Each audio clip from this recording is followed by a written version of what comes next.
Hey, good afternoon or good morning. This is Amy's Opinions. I'm here with my mom, Dee. Say hi, Mom. My friend Kayla from California, and my friend Devin from the East Coast with me in North Carolina. Today, we're going to be talking about children, and we're going to specifically focus on infant through about 2 years old and what it's like to be a mom. We're all moms. We've all had experience. We've had different experiences based on the time that we become mothers, the age that we became mothers, the generation, because you had what, two generations of kids between Tammy and Christy and Cheryl, Mary, and I? Almost. Well, I think it was closer to one generation with a gap. Okay. There's an 8-year age difference between my oldest sister and myself. So that's why I'm saying that. But one of the hot topics right now is breastfeeding versus bottle feed. So in my opinion, I think as long as baby's fed, it's fine. I do think breast milk is healthier for the children, but I physically could not breastfeed. I produced blood, 90% blood, and not enough milk. So I was unable to breastfeed my children. I had 3 fat babies, 3 healthy babies, and they did fine. Now, Devin, what are your thoughts on this? I'm with you. Fed is best. Okay. But I am breastfeeding right now, and it's a lot. Just between no one else is able to feed the baby. Like if you want to breastfeed, unless you're an exclusive pumper, it takes a mental toll. And sometimes it's just better to feed the baby and be happy Now, how than old's your be baby? stressed out. 7 months tomorrow. And you're working full time still, right?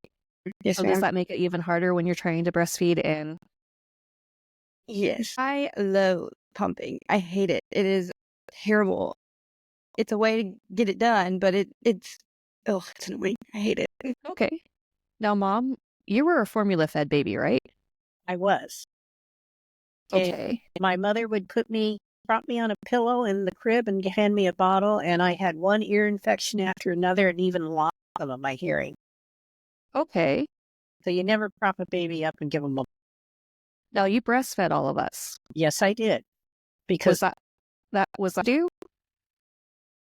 yes and no. It was time consuming. And again, only I could feed you. And the other thing is, so it gave me one-on-one time with each of you as a baby. That, because when I married father, he had 2 children that we raised, Tammy and Christy, my lights. I love them dearly. And so when you were born as my eldest and firstborn, you had 2 big sisters. And so having that one-on-one time was really important. Okay. What about you? Kayla? What do you think? Yeah, so I agree. I think that is best because just in both of your situations, you might not have been able to breastfeed. You don't produce milk or, there's some kind of issue, which is, I think just breastfeeding in general is a blessing. Even having a baby is a blessing because a lot of women can't do that. So that is definitely best. I breastfed 2 out of my 3, and then I exclusively pumped the third. And I think a lot of the complications with mine was that I worked full time and had my babies. And trying to get my breaks in to pump as a nurse is extremely hard because you're worried about somebody covering you so you can go. And it takes 30 minutes, if not more, to pump, at least for me, because I did produce a lot of milk. So I had to be back there at least 30, 40 minutes to drain completely. But yeah, I think breastfeeding is a beautiful thing. There is a lot of connection there as well. But I think when you bottle feed, you get to stare at your baby and, do all the coos and bond that way too. I think it was extremely hard when I was overstimulated because, when you breastfeed, they're breastfeeding, especially when they're newborns, every 2 hours. And yeah, you do want to just, hey, can you take the baby for a minute? Like I need to take a shower. I need to eat. I need to get up. I think my couch has a permanent dent in it from how long I sat there breastfeeding. Okay. Well, I know when my Lewis was born, my oldest son, Mom was with us at that time. She came over to help, but they were diagnosing me with whether or not I had breast cancer. And that was one of the reasons I had benign cyst in my milk ducts, but that's why I was producing so much blood. And that's why I had it, so I was very emotional at that time. Yeah. But the benefit of formula feeding or, even pumping and feeding that way with the bottle is when it was my turn to sleep at night, all I had to do was keep tweezers at the bedside and pluck my husband's knee hair to get him to wake up to be with the baby. I'm sorry. I mean, he has bald patches now, but I did get some sleep. And Yeah. that's one of the benefits of bottle feeding is, a lot of times the babies will sleep a little bit longer, 4 hours Yeah. versus 2 hours. Yes, definitely. Now, what about diapers? Mom, do you want to start this one? Okay, when you were little, they didn't have good diapers. They didn't have good closure around the legs, the disposable diapers. For a newborn, plastic pants were kind of hit and miss because the leg hole openings would be so big. So having babies then it was kind of a soggy experience. And I can swear on a Bible that every time your dad picked you up, you filled your pants and filled his hand. Fair enough. Devin, what are your thoughts on diapers? I don't know. I think it's overwhelming walking into the diaper aisle. There's so many brands, and this one's marketed for this, and this one's marketed for that. I just grab them and go. I did do a diaper shower, and so everybody brought like a different type of diaper, and that was cool because I got to try like all the different ones. Ultimately, we ended up at Huggies. So you didn't decide on cloth diapers versus store-bought diapers. You just automatically store-bought diapers. I just feel like I can't put a poopy diaper into my washing machine. I feel like that grosses me out. Now, Mom, what did you do? You used to rinse them out, right? Yes, we'd rinse them out in the toilet, put them in the diaper pail, put them in the washing machine, wash them. But the thing of it is, you have to remember that we were a single income family with 3 little kids when you came along, and money was tight, and we were able to use the cloth diapers. There's also other reasons for doing it. You had a very allergies, and you would get terrible rashes on your bum, and you seem to do better with cloth diapers than you did with the disposable diapers. They let you breathe better.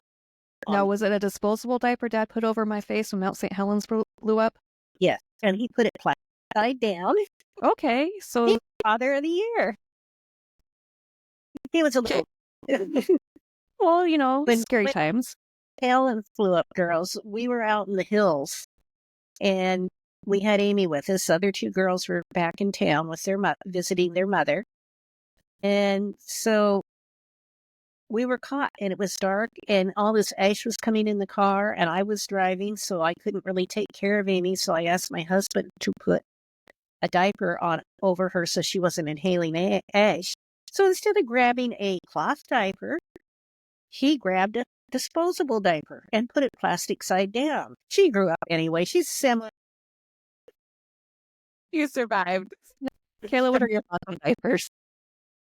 So I had that thought, especially with my first one. What do I choose? There's so many options. Do I want to be... There was so much pressure, I think, around choosing diapers because I had a lot of moms who did cloth diapers, but I had to weigh what was best for me and how I felt. And really, I did not like the idea of cloth diapers either. I thought I did not want to stick my hand in the toilet to rinse them out, then wash them and do that. God, I think with the newborn, they went through like 30 diapers in one day. I didn't want to do that 30 times. So I went with the disposable, and it took me a couple brands to figure out which one I liked best, what, fit the babies best. And I think it just comes down to a personal decision, honestly. Well, by the time Amy's little sisters came along, they had come out with Huggies with elastic around the legs. That was a lot. Now, see, I chose disposable diapers because my children are in daycare.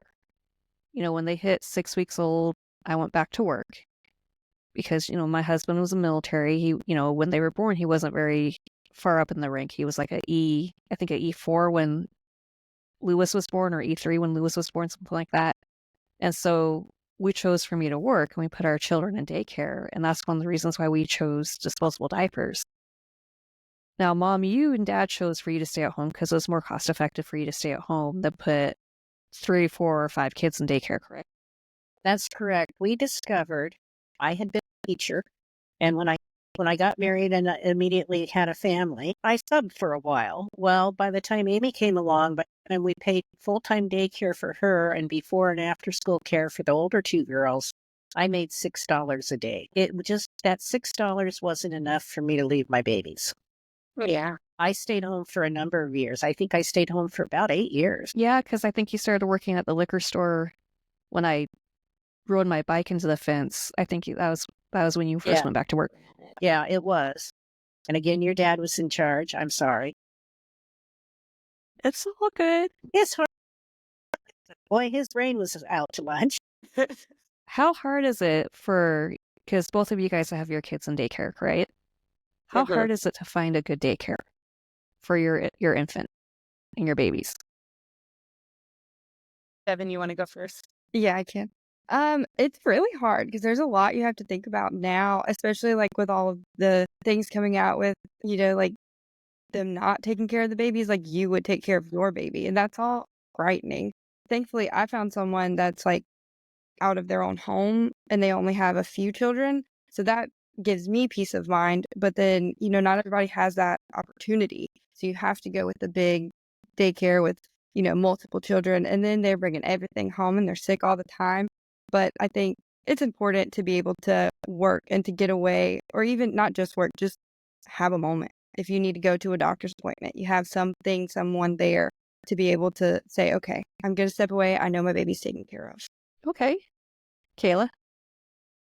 So when I first started having children, I didn't have any help. So I had to choose daycare because I was working as a nurse. And, we worked those 12-hour shifts, 7 a.m. to 7 p.m. And I had to find an in-home daycare because they were the only ones who were open that early that I can drop my baby off.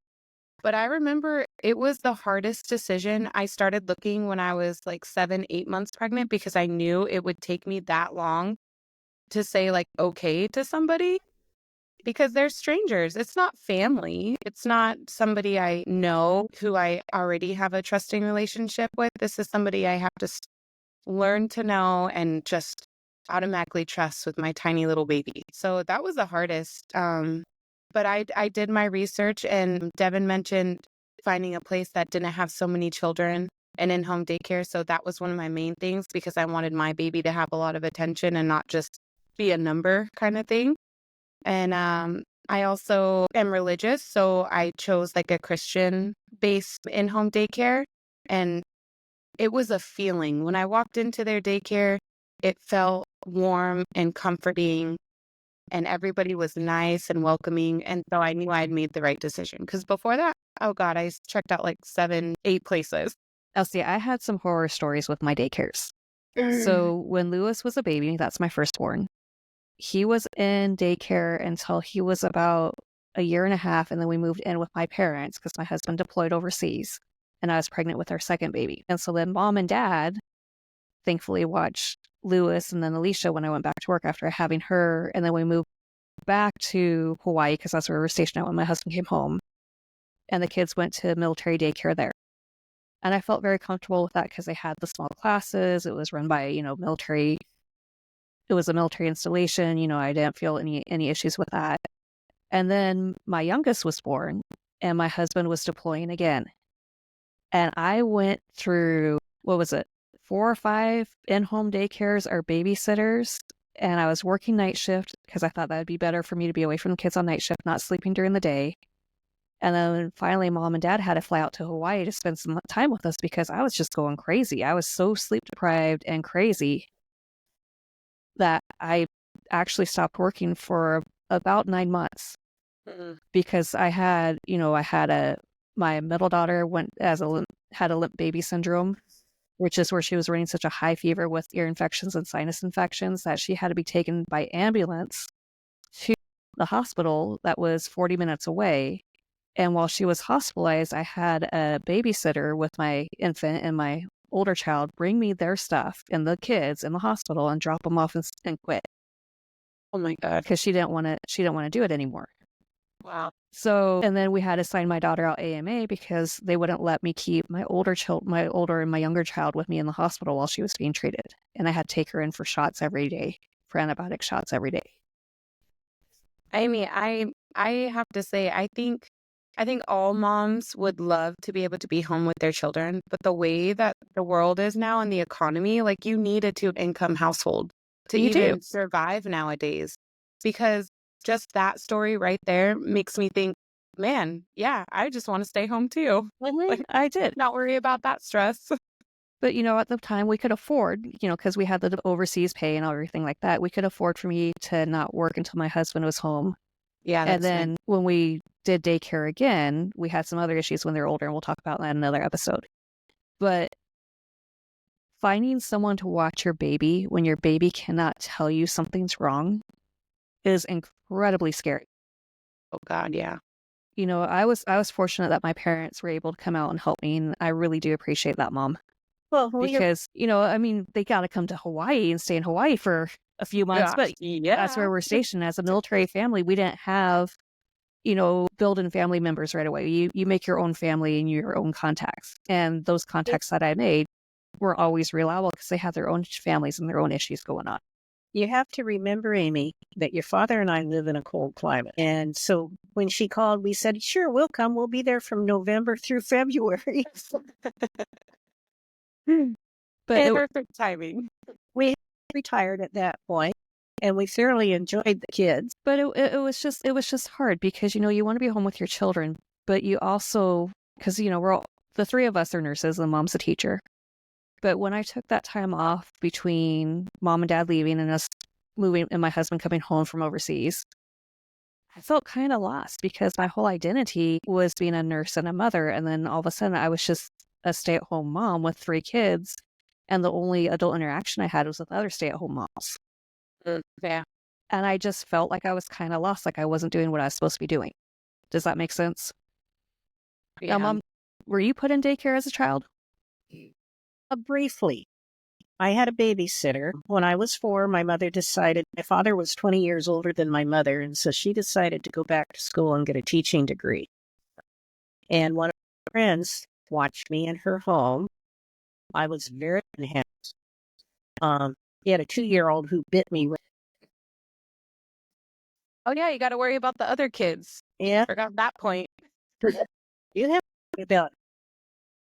So And you can't always have FMLA if your kids are sick because it has to be something chronic. So it's hard to get that FMLA.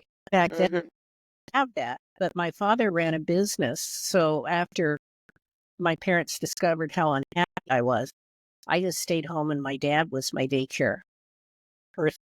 And he ran a garage and a wrecking yard, and I'd just crawl under the cars with him or play around the shop. And he taught me my letters and my numbers. My dad was born in 1904, so when I went to school, my teachers were having a fit over writing because I learned his style of writing. But I could also make change for up to $100 because he let me play in the till. Well, there you go. So I think the time at home with my dad was more important than the time with the babysitter and the biter. Fair enough. All right, so we're going to wrap this up. So we're just going to do a round robin. First, we're going to go with bottle feeding, formula fed versus breastfeeding. Thoughts and opinions. Mom? Okay, I personally like the breastfeeding. But you kids were healthy, and I was able to do it. I produced enough milk, but your dad felt shorted because he couldn't feed you. And you kids did have some bottles. Okay. Devin? I feel like there's pros and cons to both. It's more so dependent on the baby. Okay. Kayla? Just being able to breastfeed, I choose breastfeeding your baby. I think there's a lot of great benefits that you pass to them through your own milk. And the fact that our bodies produce it is just a miracle. And can I add one other thing? Sure. It's cheaper than buying formula. It is cheaper, Look, the price of formula is just ridiculous. but if you can't breastfeed, Mom, Well, if you can't breastfeed, then that's a whole different matter. I think just babies being fed is the most important thing. As long as they get some sort of nutrition, that's all that matters. Do I think breastfeeding's healthier? But I'm more concerned with the baby being fed any way that the mom can give the baby. Well, I think more important is the love that goes into the feeding, whether it's bottle or breast. Those babies need that cuddle and love time. Okay, now we're going to go to diapers. We'll start with Kayla. Your opinion on diapers? Disposable or cloth? Disposable. All right. Devin? Disposable. Mom? Yes. I others, and they were icky. In my opinion, definitely disposable. Now, what about daycare? Devin, we're going to start with you. What are my options? So daycare, in your opinion, How hard is it to put your child in daycare? It's extremely hard. Okay, it's hard to trust someone with your baby. Yeah. I would stay home if I could, but In the economy that we have, it's hard for yeah. anyone to have a stay-at-home mom. Yeah. Kayla? Would definitely have chosen staying home if I could. Okay. Mom? Well, we lived at the poverty level, so I could stay home. And I have to admit, we were at the poverty level. But that was a conscious choice that your dad and I made. And we did have a lot of kids. We had 5 of you. So daycare would have been prohibitive. Okay. My opinion. Hold it, Amy. I'm not done. I cried. I had to put you in daycare. Okay. And you had a daycare provider. All right. Are you done, Mom? Okay. So we're going to wrap it up with my opinion on daycares. I think daycares have pros and cons. I think your children definitely get sick a lot more easily when they're in daycare. But I've also noticed after my children have gotten older that they don't get sick as bad as they did when they were littler. Their immunity seemed to build up a little bit better. I think it's incredibly hard to trust someone with your child, and that you have to have a good bond to trust that person. And if you can afford to stay home and that's what you want to do, I think more power to you and you should. And if you can't afford to stay home and you have to work and you have to put your child in daycare, that's what you have to do as long as the child is safe and you have those checks and balances. And that is it for this episode. Please join us next week when we'll talk about tantrums and terrible twos. Thank you. Bye. Bye.